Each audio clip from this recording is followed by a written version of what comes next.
కృష్ణా జిల్లా తిరువూరు కాంగ్రెస్ పార్టీ కార్యాలయం రాజీవ్ భవన్లో ఖర్గే జన్మదిన వేడుకలు ఘనంగా నిర్వహించారు. ఆయన చిత్రపటానికి పూలమాలలు వేసి ఆయనకు జన్మదిన శుభాకాంక్షలు తెలియజేశారు.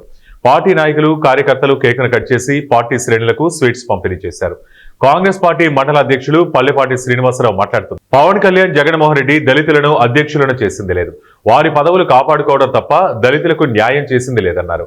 మల్లికార్జున ఖర్గే ఎన్నిసార్లు ముఖ్యమంత్రి పదవి ఇచ్చినా పార్టీ భవిష్యత్తు దృష్టిలో పెట్టుకుని ముఖ్యమంత్రి పదవిని త్యాగం చేశారు. పార్టీ కష్టకాలంలో ఉన్న సమయంలో సోనియా గాంధీకి అండగా నిలబడి పార్టీకి ఎన్నో సేవలు అందించారన్నారు.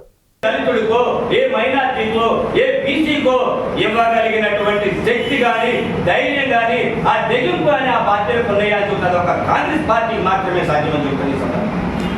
భారతీయ జనతా పార్టీ ఒకనొక సందర్భంలో బంగారు లక్ష్మణ్ గారికి మేము ఎస్సీకి బీజేపీ అధ్యక్షుడు ఇచ్చేద్దామని చెప్పేసి నెలల కాలంలోనే ఆయన ఏదో 1 లక్ష రూపాయల అవినీతిలో ఇరుక్కుపోయిందని చెప్పేసి ఏదో పార్లమెంట్ లో క్వశ్చన్లు అడగడానికి తీసుకున్నాడు అనేటటువంటి ఒక ఉద్దేశంతో అది నిజమో కాదో ఒక అభియోగం వచ్చింది.